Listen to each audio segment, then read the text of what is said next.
তো দিয়ে দিয়েছেন যে দখলদার দেশটির সাথে আমরা যে লড়াইতে উপনীত হয়েছি বা যে যুদ্ধটি চলছে, আমাকে কোনো বিষয়ে এই যুদ্ধ বন্ধে চাপ দিতে পারবেন না। এই যুদ্ধ চলবে যতক্ষণ পর্যন্ত দখলদাররা আমার দেশে আক্রমণ চালিয়ে যাবে এবং আমাদের যে ক্ষতি হয়েছে সেই প্রতিশোধ আমরা নিতে না পারছি।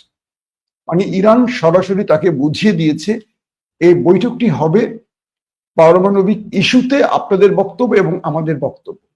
কিন্তু আমরা যে যুদ্ধ চালিয়ে যাচ্ছি দখলদারদের সাথে, আপনারা অনুরোধ করবেন না যে যুদ্ধ বন্ধ করে দেন, কারণ দখলদার এখন মার খাচ্ছে।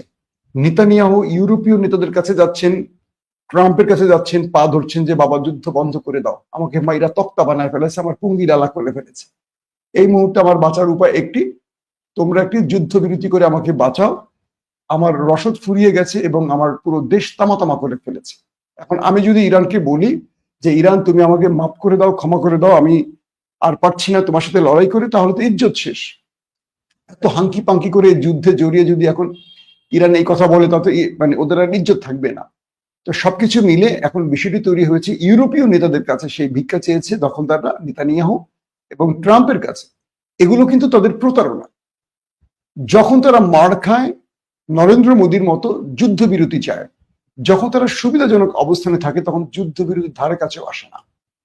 তো ঠিক আপনাদের মনে আছে হিজবুল্লাহর সাথে ধোলাই খেয়ে যুদ্ধবিরতি করেছে, গাজার সাথে ধোলাই খেয়ে যুদ্ধবিরতি করেছে, এরপর মুখ্যম টাইম হঠাৎ করে তারা শক্তি বৃদ্ধি করে আক্রমণ করে এখন আর যুদ্ধবিরতির পথে হাঁটছে না।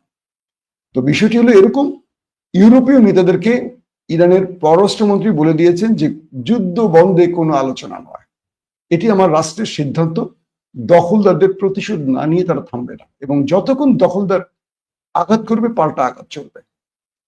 তাই ইউরোপীয় রাষ্ট্রনায়কদের এই বৈঠকে জেনেভায় কি ফল আসে সেটি হয়তো আজকেই আমরা মধ্যরাতের